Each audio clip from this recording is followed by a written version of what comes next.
gran gusto estar con ustedes y poder compartir, tal vez complementando el tipo de presentación que hizo el profesor Robinson, entre paréntesis, un excelente libro, lo recomiendo.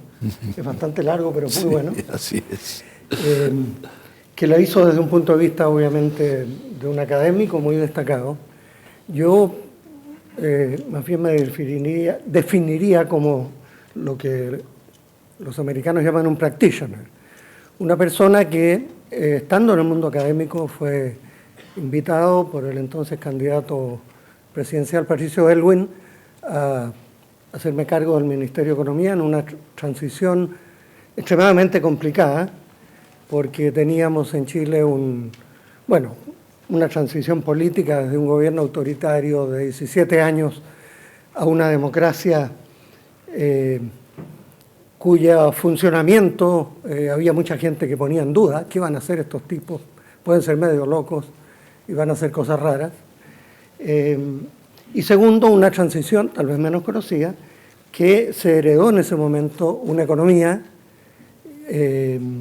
sobrecalentada, con exceso de gasto público, una inflación de 30%, y por lo tanto con muchos problemas de ajuste, de esos ajustes que a la gente no le gusta y que los economistas tenemos que hacer a veces, y que implica un problema de economía política muy de fondo. Digo eso porque después me tocó hacer algo semejante desde el Poder Legislativo como presidente de la Comisión de Hacienda del Senado en Chile y después como ministro de Relaciones Exteriores. Entonces, es nada más que compartir la experiencia y algunas lecciones que creo que, buenas y malas, que creo que son útiles tal vez en otros contextos como en el contexto argentino. Pero el primer punto que quiero es situar esta temática y este problema en dónde estamos hoy día. Y yo me refiero a lo que Christine Lagarde dijo, ayer estaba en el diario, en la última reunión del Fondo Monetario en Washington. Dice, bueno, la economía mundial está en un punto de inflexión, entrando a lo que ella llamó la nueva mediocridad. Una frase bastante fuerte, en que está diciendo esencialmente que está diciendo que los países desarrollados, que habían sido el motor de la economía en los muy buenos años que todos vivimos, se han desacelerado fuertemente, con una predicción del crecimiento de las economías desarrolladas en los próximos años de algo un poco más de 2%, mientras la zona euro apenas va a lograr crecer sobre 1,5%, etc. Y en el caso, Japón, 1% de crecimiento, pero en el caso de América Latina hay un efecto contagio, naturalmente, de esa desaceleración, también por la caída del precio de los commodities para todos los que exportamos muchos recursos naturales, etc. Y entonces la predicción para América Latina ha ido bajando. Y en estas últimas cifras que entregó el Fondo Monetario recién, el crecimiento para América Latina este año sería menos de 1%, 0,9%, y el 2016 recuperación, ¿hasta dónde? 2%. O sea, esto es lo que ella llama una nueva mediocridad. Para la economía argentina el pronóstico no se ve muy bueno en términos de crecimiento, una caída este año de menos 0,3%, y un aumento el próximo de 0,1%. Bueno, el punto importante, entre paréntesis yo voy a transmitir un mensaje optimista, pero creo que hay que reconocer la realidad primero tal cual es y tal cual está. Nosotros nos situamos en la categoría, digo nosotros los países de América Latina, en la categoría de países de ingreso medio, lo cual es muy interesante porque indica que ya hemos recorrido la mitad del camino. Es cierto que la mitad del camino que falta es la más compleja, pero también hay que tener presente que, de acuerdo a estudios comparativos de más de 100 países, comparando desde 1960 hasta la situación actual, el 80% de los países que eran de ingreso medio o bajo el año 60 continúan siendo ingreso medio o bajo.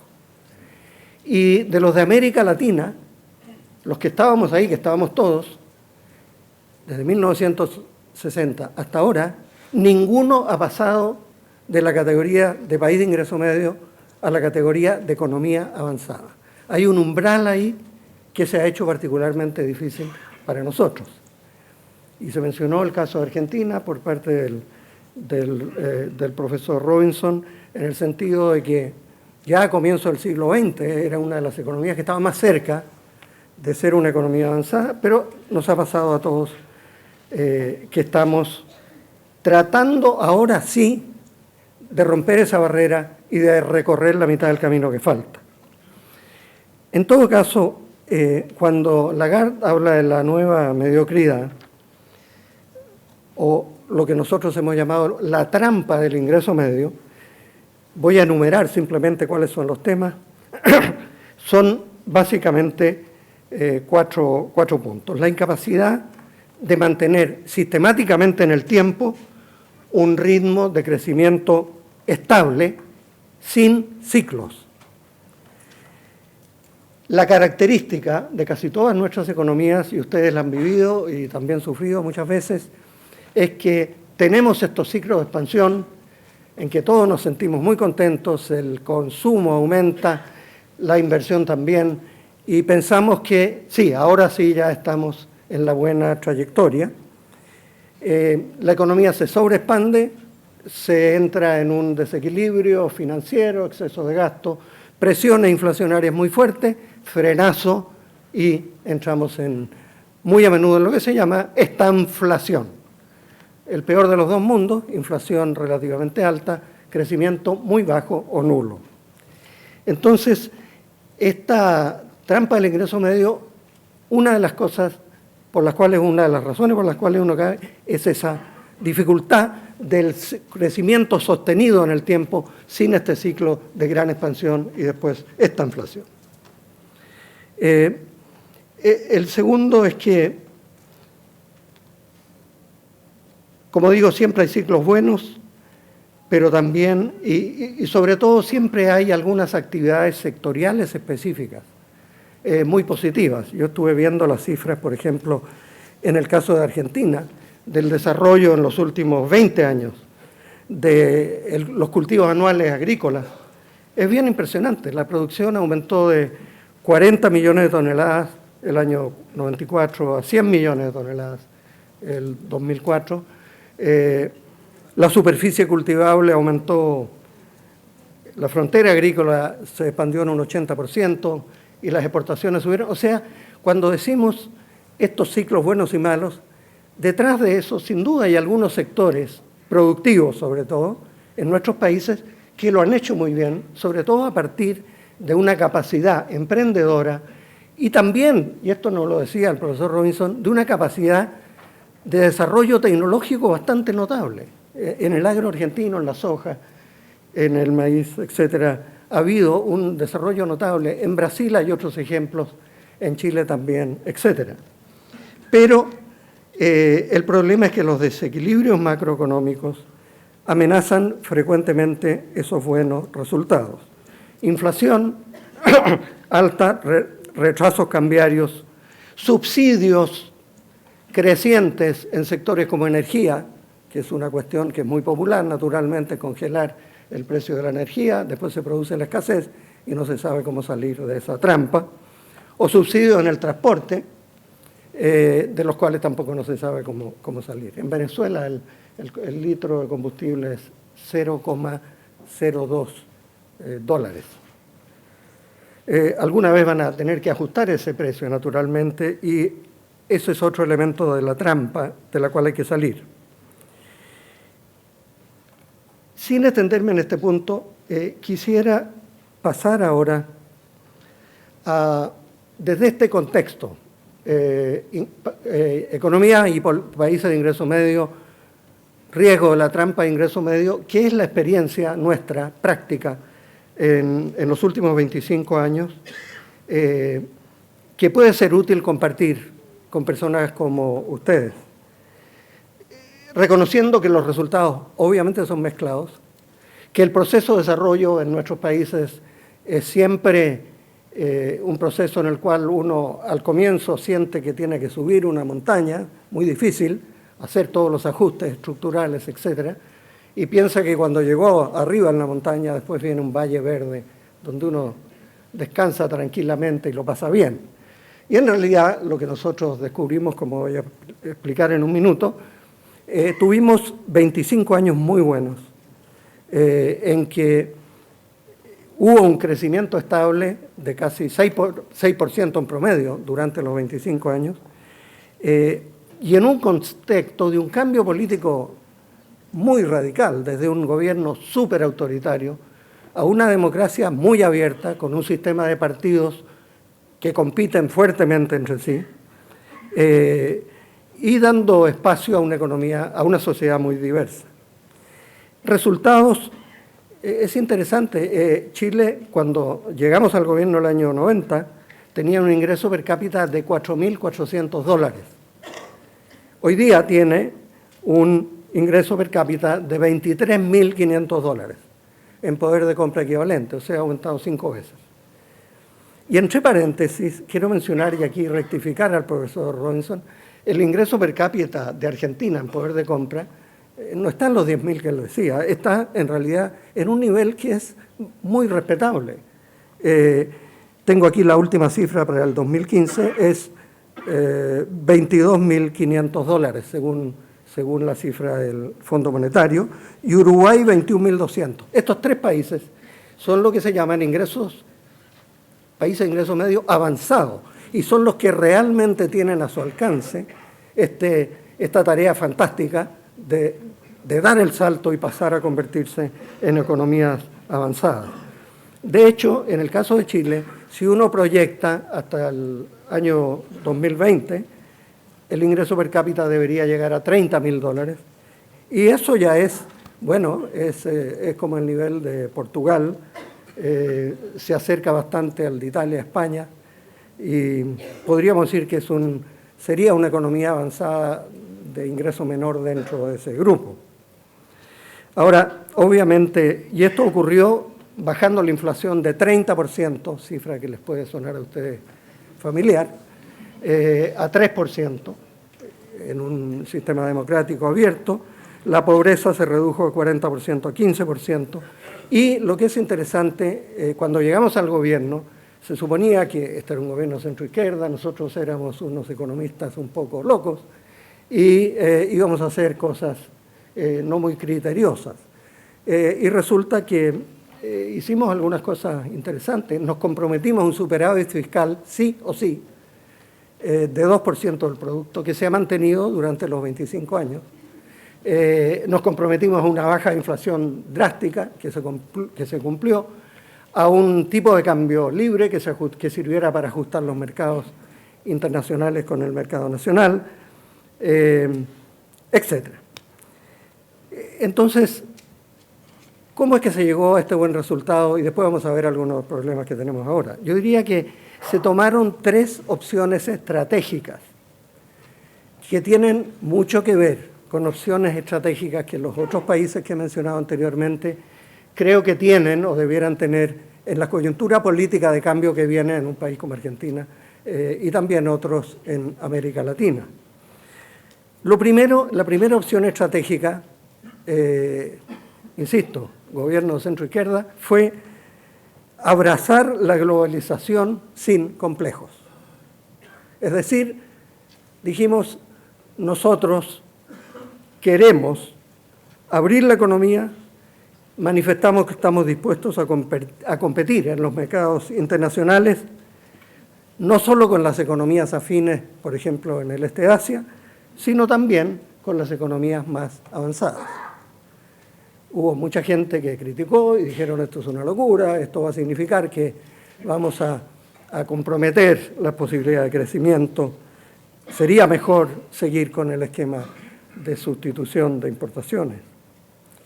Tomamos la opción y al punto que cuando recién llegamos al gobierno, no éramos Chicago Boys, habíamos sido los críticos de los Chicago Boys, dijimos en una de las situaciones, la guerra del Golfo, había que hacer un paquete de estabilización, y dijimos vamos, entre varias cosas, vamos a hacer una reducción unilateral de aranceles de 5 puntos transversal en todo el sistema económico. Además, bueno, hicimos un buen acuerdo con los sindicatos para un ajuste de salarios adecuado, el Banco Central actuó para frenar la inflación, etc. Pero lo interesante, creo yo, es que dimos la señal al sector privado, a las empresas, de decir, nos tomamos en serio este objetivo. Nosotros como Estado vamos a arriesgarnos bajando 5 puntos. Ustedes van a tener que competir con eso, van a llegar productos importados, ese es el desafío. Los apoyamos, aumenten la productividad, inviertan más y denle mayor capacitación a su gente. Y al mismo tiempo decidimos impulsar los tratados de libre comercio y dijimos, el que quiera hacer un tratado de libre comercio con Chile, estamos dispuestos a iniciar una negociación cuando ustedes quieran. Yo como ministro de Hacienda le escuché a Bush, padre, que quería crear esta región en las Américas, integrada o no sé qué, y me acuerdo, andaba por ahí de viaje en Inglaterra, me fui a Estados Unidos, él lo dijo el jueves, el lunes le dijimos en el Club de la Prensa en Washington, Chile está dispuesto a iniciar el lunes las negociaciones para un tratado de libre comercio con Estados Unidos. No nos escucharon mucho al principio, pero era también una manera de dar una señal. Y después, de hecho, esta política se ha continuado, y esto es lo interesante, porque ha habido ya 4 gobiernos, estamos en el 5º, y todos los gobiernos de distintos énfasis políticos, incluyendo el de Piñera, que es un gobierno en realidad de derecha, todos hemos hecho lo mismo. Continuar abriendo la economía y negociando tratados de libre comercio. Y también buscando integrarnos a bloques comerciales afines. Ustedes saben, iniciamos ya, y está funcionando bastante bien, la Alianza del Pacífico, México, Colombia, Perú, Chile, donde 92% de los aranceles ya se eliminaron y donde hay una agenda bastante ambiciosa que esperamos que se cumpla para continuar en esta apertura de la economía. Y está pendiente, y vi recién en el New York Times un artículo de que el tratado, el TPP, la Alianza Transpacífica, con países del Asia y también Estados Unidos, Canadá, Australia, Nueva Zelanda, etcétera, de la cual somos parte, junto con varios países, el Congreso de Estados Unidos está a punto de aprobar lo que ellos llaman el fast track para ya ir cerrando esa negociación. Ese punto ha sido muy fundamental para el éxito en los 25 años. El segundo, continuidad en las políticas sociales, le llamamos a eso crecimiento con equidad. Y igual, los gobiernos de la Concertación y el gobierno de Piñera básicamente han continuado las mismas políticas y actualmente el de la presidenta Bachelet.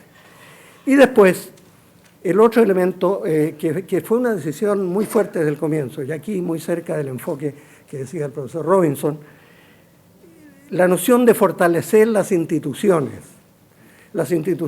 económicas y las instituciones políticas. ¿Qué queríamos lograr al decir eso? Lo primero, poner como un objetivo nacional compartido, objetivo nacional, la estabilidad. La estabilidad como tal, en sí misma, es un activo fundamental para un país para lograr la continuidad en sus tareas económicas y también para lograr la confianza y la credibilidad en la opinión pública más en general. Cuando decíamos estabilidad, ¿cómo se implementó eso? Primero, reglas estables, como decía Robinson, el superávit fiscal, ya lo mencioné, metas de inflación rigurosas que las cumple un Banco Central completamente autónomo, que define un rango, actualmente apuntando a un 3% de inflación, reformas sociales graduales. O sea, reglas estables. En segundo lugar, instalar instituciones independientes. Una, el Banco Central. Es absolutamente fundamental en estas economías que ya son muy complejas y donde hay todas estas presiones sociales para aumentar gastos, por aquí, por allá, la cosa clientelista o populista, etcétera, hay que tener una autoridad que pueda resistir mejor que el político al cual lo eligió ese auditorio, gente que tiene la capacidad de ser, entre comillas, impopular y aplicar la meta inflacionaria rigurosamente, aunque se pelee con el ministro de Hacienda. Y la verdad, curiosamente, hemos tenido en general excelentes relaciones entre los ministros de Hacienda y los de aquí se llaman ministros de Economía y los presidentes del Banco Central en todos estos años en Chile, independiente de los gobiernos en que hemos estado. Autonomía e independencia del Banco Central y también de los organismos reguladores de los mercados y del Poder Judicial y los tribunales. O sea, que los organismos que pueden afectar las decisiones económicas tengan la certeza que pueden hacerlo tomando en cuenta lo que es bueno para el país en el largo plazo y no la presión política de corto plazo. Y segundo, se ha buscado invertir desde el gobierno, decía, en credibilidad y confianza. ¿Qué se quiso decir con qué se quiso implementar con esto? Uno, asumir los costos políticos de seguir caminos difíciles en materia económica. Como yo decía, nosotros cuando llegamos, decía, este es un gobierno de oposición al gobierno militar, oposición a los Chicago Boys, estos señores van a desordenar todo esto, van a sumarse a las presiones, la inflación, etc.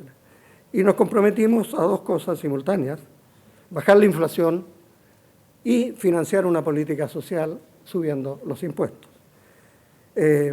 Equilibrar la balanza de pagos con una liberalización del tipo de cambio, reducción de aranceles que ya mencioné, y una política de aumento salarial concordada con los sindicatos, pero una cosa pequeña, técnica. Cuando discutíamos con las asociaciones nacionales de sindicatos, ellos nos decían, bueno, lo mínimo que necesitábamos es un reajuste de remuneraciones, por lo menos equivalente a la inflación que tuvimos el año pasado. Y nosotros les decíamos, bueno, si ustedes tienen un poco de confianza en nosotros, hagamos el reajuste de remuneraciones en función no de la inflación pasada el año pasado, sino de la inflación esperada este año. Y nos comprometemos con ustedes que la inflación va a ser significativamente inferior a la del año pasado. Por lo tanto, el reajuste es superior a la inflación esperada, pero en términos reales hay aumento de salarios, pero en términos nominales no es simplemente empujar y consagrar, de hecho, la inflación que venimos heredando desde antes.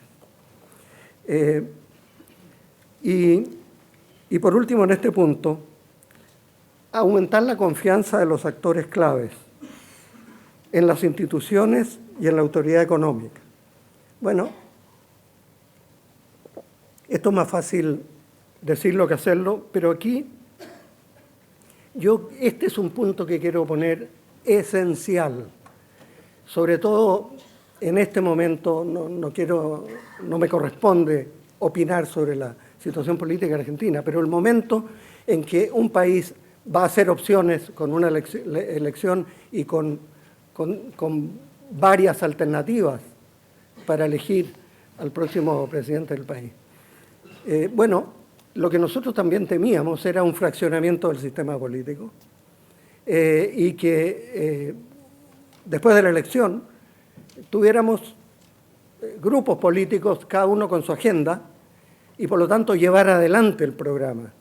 Iba a ser extremadamente difícil, a menos que dijéramos que, bueno, en una democracia hay regla de mayoría y minoría, obvio, y la regla de mayoría tiene que aplicarse, pero en los temas fundamentales que definen la buena trayectoria permanente de mediano y largo plazo del país, en esos temas fundamentales, aunque uno tenga la mayoría, que nosotros la teníamos, vamos a convocar a los principales actores, a los que piensan igual y a los que piensan distinto, sector privado, sindicatos, políticos de oposición, que eran los de derecha que habían estado en el gobierno de Pinochet.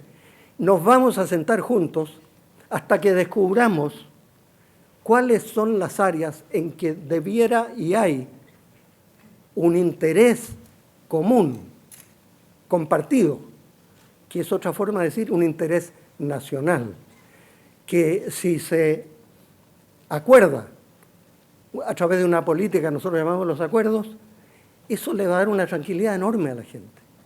Porque aunque sea un poco duro hacer el ajuste en algunas materias, como bajar la inflación, etcétera, la gente va a entender que se está haciendo lo que el país quiere. Y para eso hay que ser extremadamente generoso. Nosotros estábamos en el gobierno, habíamos ganado con una amplia mayoría.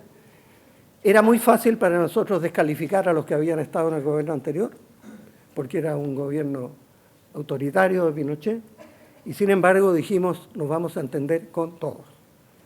Y yo creo que eso generó una confianza y una credibilidad en lo que se quería hacer y en lo que se estaba haciendo muy importante. Esa es una experiencia que yo creo es positiva. Estoy hablando de experiencia y lecciones. Una experiencia no tan positiva para nosotros, voy a rápidamente enumerar esto. Mirando 25 años después, no hemos logrado diversificar suficientemente la estructura productiva. Y este fenómeno o proceso está ocurriendo hoy día en casi todos los países de América Latina. Porque nosotros, yo digo, nos convertimos en cobre dependientes, el precio del cobre subiendo y subiendo cada vez más por el crecimiento muy alto de China, de las economías del Asia, el buen crecimiento de Europa, Estados Unidos.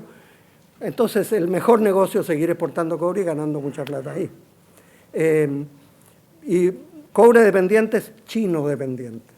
Si uno ve las cifras, por ejemplo, de Brasil, la composición del comercio exterior de Brasil, interesante, porque Brasil está haciendo mucho comercio con China, pero China exporta a Brasil, el 95% de lo que exporta es manufactura, el 5% es o servicios o recursos naturales.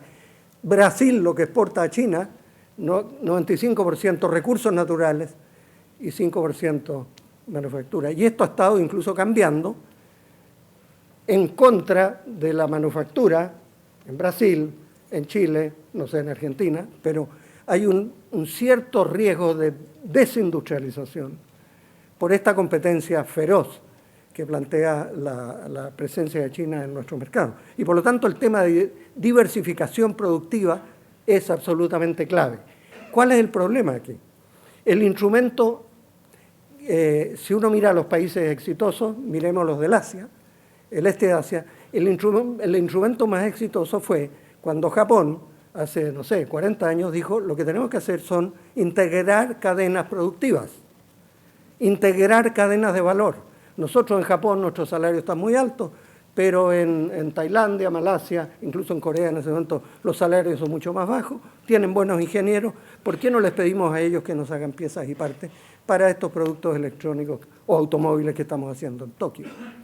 Bueno, eso se inició así, y se inició un proceso de integración económica desde la base productiva hacia arriba, desde las empresas hacia las instituciones de coordinación de esfuerzos privados, coordinación de esfuerzos público-privados y después acuerdos entre los gobiernos de integración. ¿Qué nos pasa a nosotros?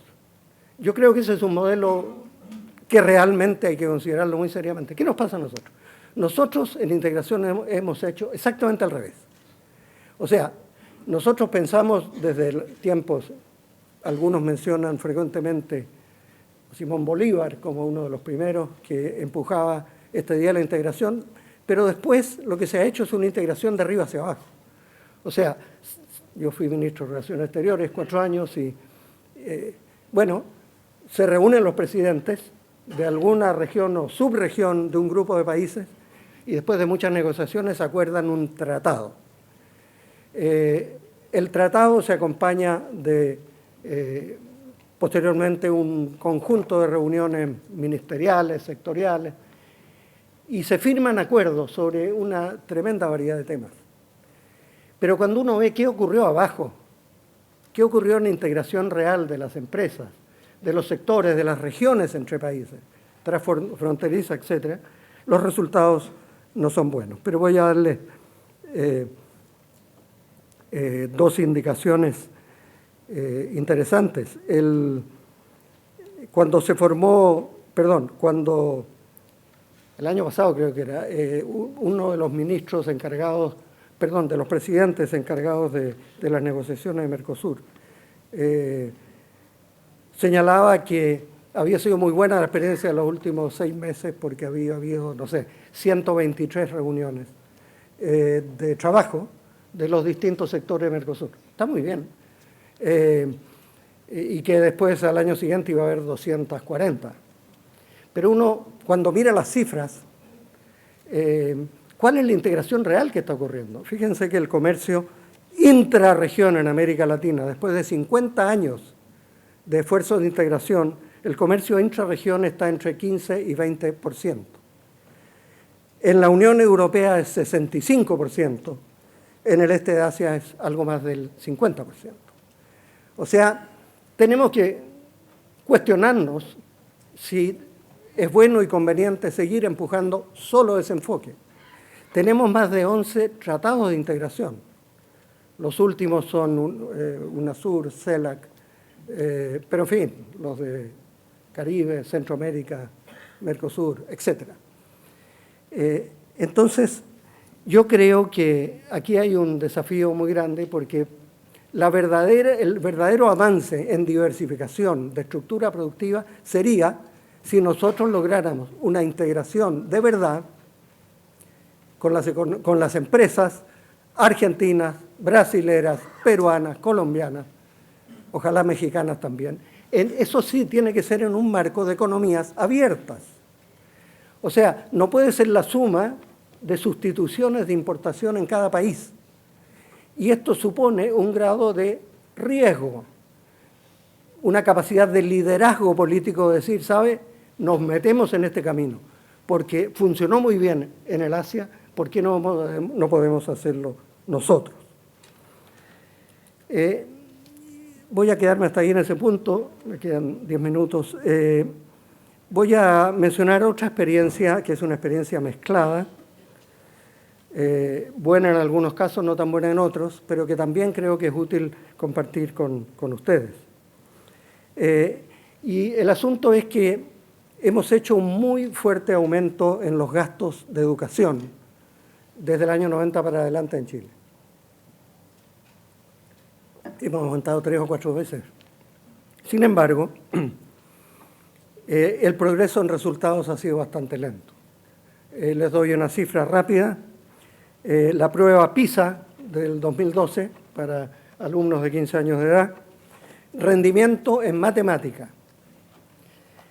El 10%, el decil socioeconómico superior de Chile, el rendimiento que tuvo en matemáticas es inferior al rendimiento del decil más bajo en matemáticas, socioeconómico más bajo, al decil más bajo en Shanghái, China.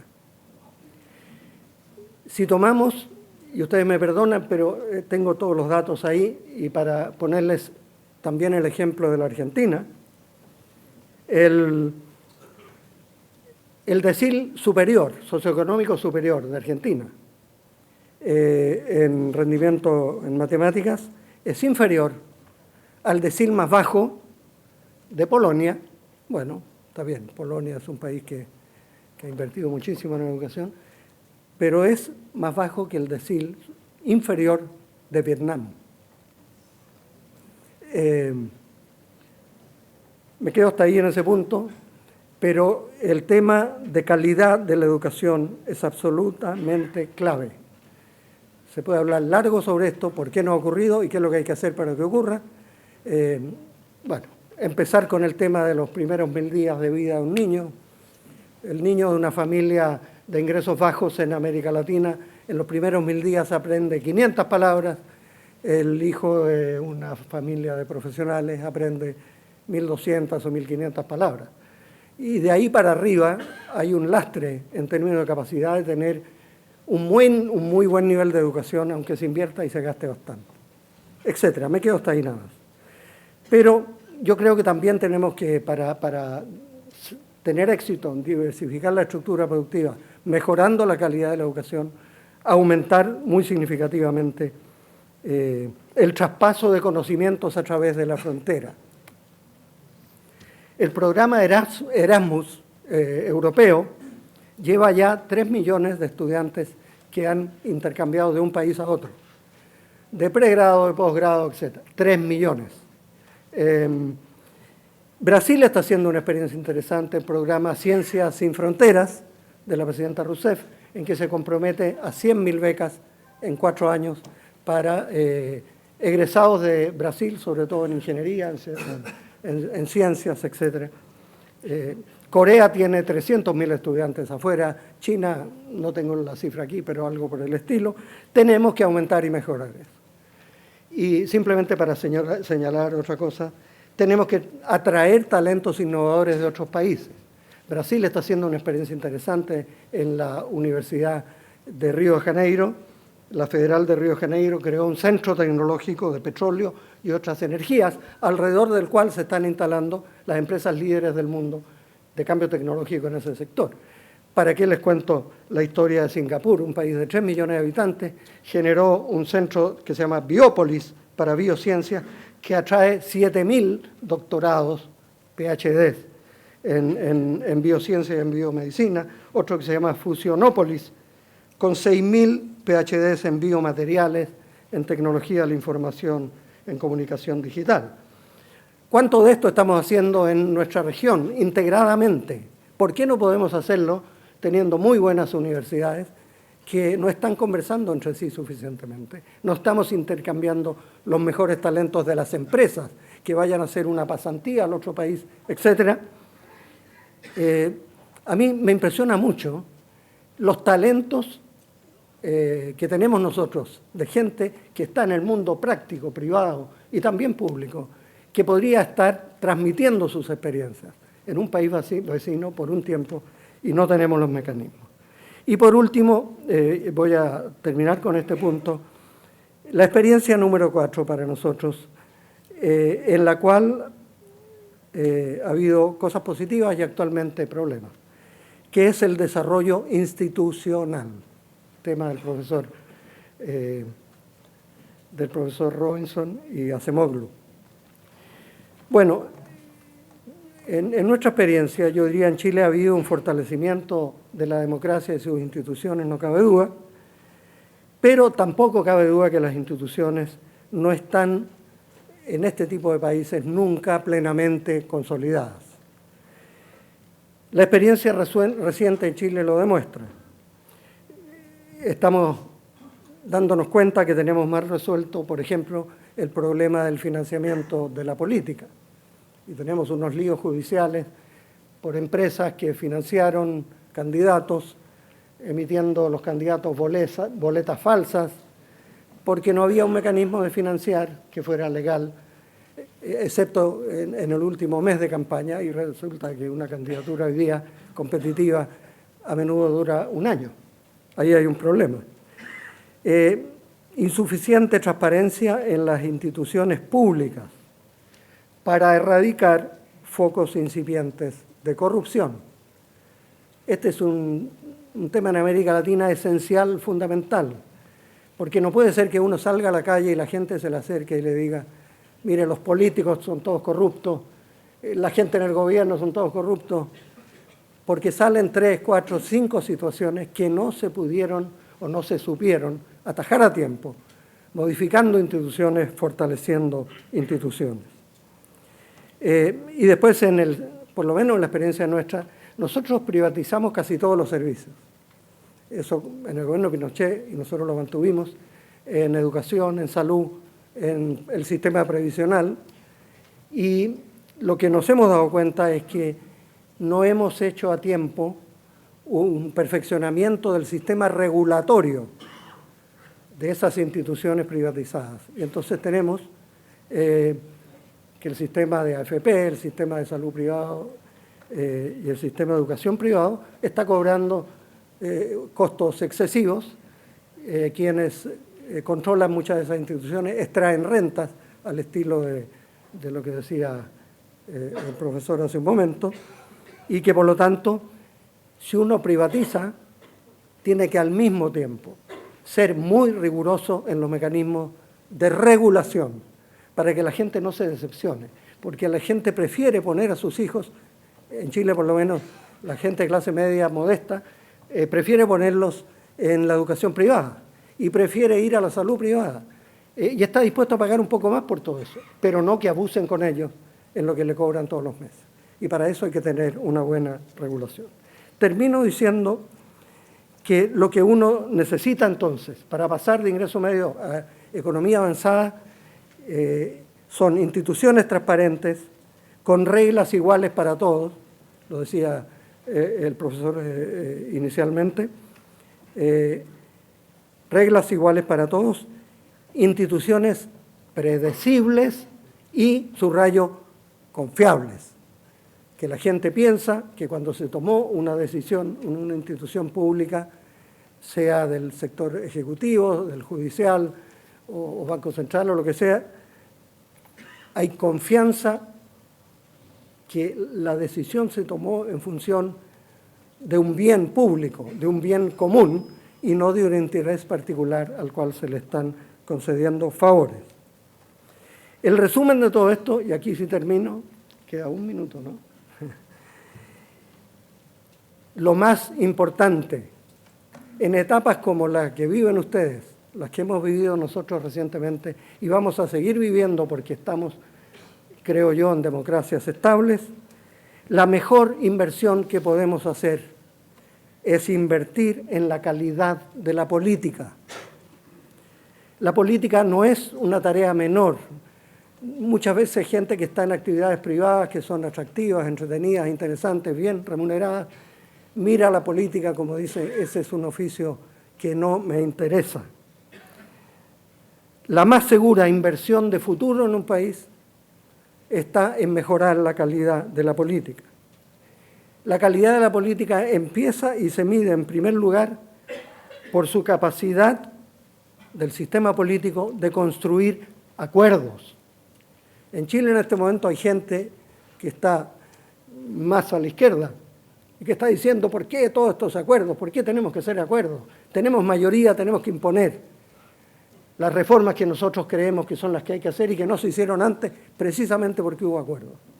Y nosotros lo que seguimos sosteniendo es que el resultado positivo que ha tenido Chile se ha debido en parte muy fundamental a una alta calidad de la política cuyo componente esencial fue usar como regla fundamental el principio de cooperación y no del conflicto, de no buscar permanentemente en cada situación enemigos políticos o en el plano social, sino que, insisto, desarrollar una capacidad de inducir cooperación en vez de conflicto. La cooperación se inicia, ¿cómo? Hay una teoría de la cooperación, de economistas muy famosos. Lo primero es que yo tengo que demostrar que quiero cooperar y generar un clima de cooperación desde el Estado, desde el mundo político, desde los dirigentes empresariales, sindicales, etc. Y después busco la reciprocidad. Si no hay reciprocidad, tendrá que haber un costo para el que no quiere cooperar. Pero si hay reciprocidad, todos ganamos. El juego es de suma positiva. Por lo tanto, insisto, y en esto yo cada vez que puedo lo refuerzo, en decirlo públicamente, hay que promover constantemente áreas de interés común que vayan construyendo de a poco un proyecto a futuro, no mirando al pasado, un proyecto nacional compartido. Si eso se avanza significativamente, yo les garantizo que de aquí al 2020, no más allá del 2025, países como Argentina, Uruguay, Chile y probablemente algún otro que se me escapa, vamos a finalmente sentirnos parte de un mundo de democracias estables, razonables, donde la gente dialoga y se escucha, y de economías que realmente pueden mirar cara a cara a las buenas economías del Asia, a competir a lo mejor con Portugal, con España, ¿por qué no con Francia en muchas cosas? A sentirnos parte de ese grupo de democracias avanzadas economías estables, creíbles y muy dinámicas. Eso es posible, es factible, y por eso yo termino con una nota, créanme, de profunda convicción en lo personal, después de estar 25 años en distintas funciones y conociendo las limitantes que cada una de esas funciones tenía en el sector público. Eso es posible, y yo creo que ustedes, si me permiten que me pronuncie sobre la situación coyuntural en Argentina, tienen al alcance de la mano, yo creo, hacer lo posible y avanzar fuertemente en esa dirección.